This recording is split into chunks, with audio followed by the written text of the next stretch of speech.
Good afternoon, miners. My name is Miss Minium. And I'm Miss Mixite. And we're reporting to you now from the Rockin' News headquarters.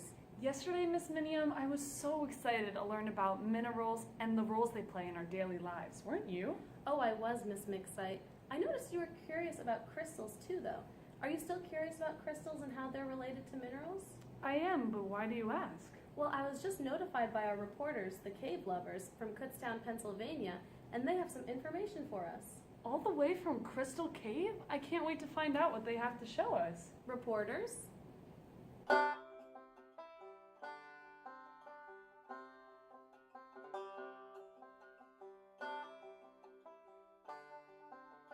Hi B7 miners, my name's Jaren. I'll be your tour guide here at Crystal Cave. So let's get going on into the cave.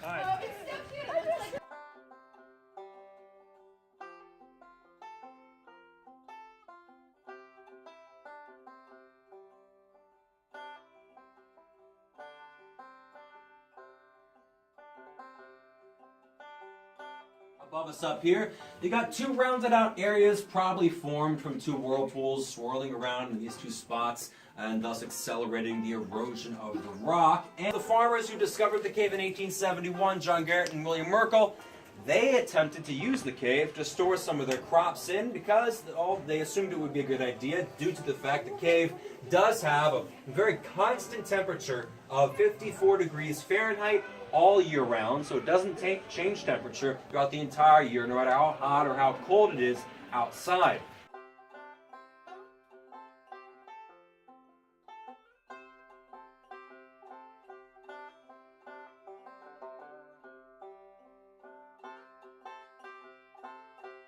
Right over here we have a big dripstone formation. This dripstone formation we have nicknamed the upside down ice cream cone formation.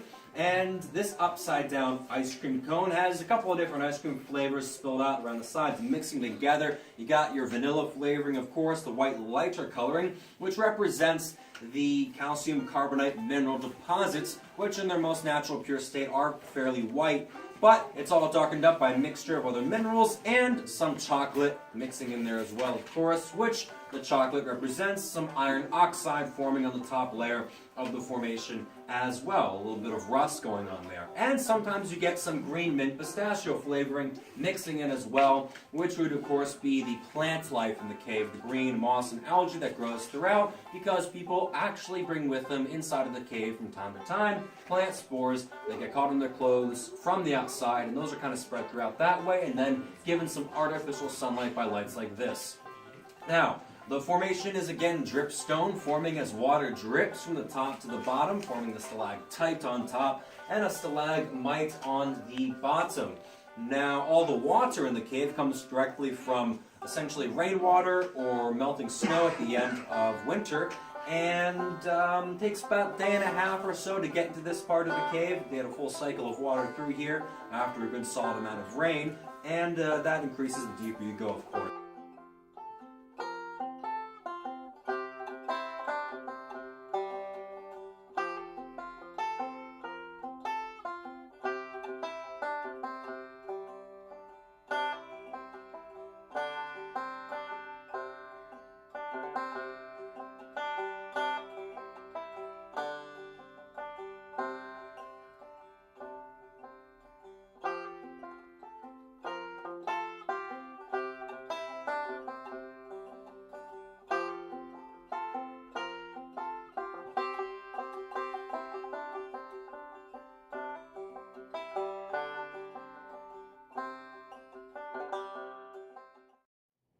What an awesome treat that was to watch. Thank you, reporters. A real crystal clear explanation.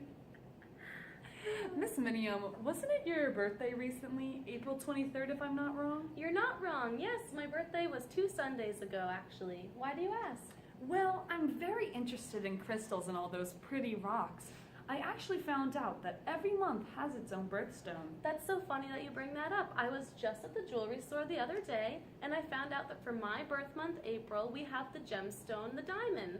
The diamond is so beautiful. Yeah, it is. Do you know what your birthstone is? I do actually. For the month of March, the birthstone is aquamarine. Aquamarine, that's so pretty, and that's your favorite color. It is. Maybe we should have our miners figure out what their birthstone is. I love that idea. Miners, aren't you curious about that special rock for you?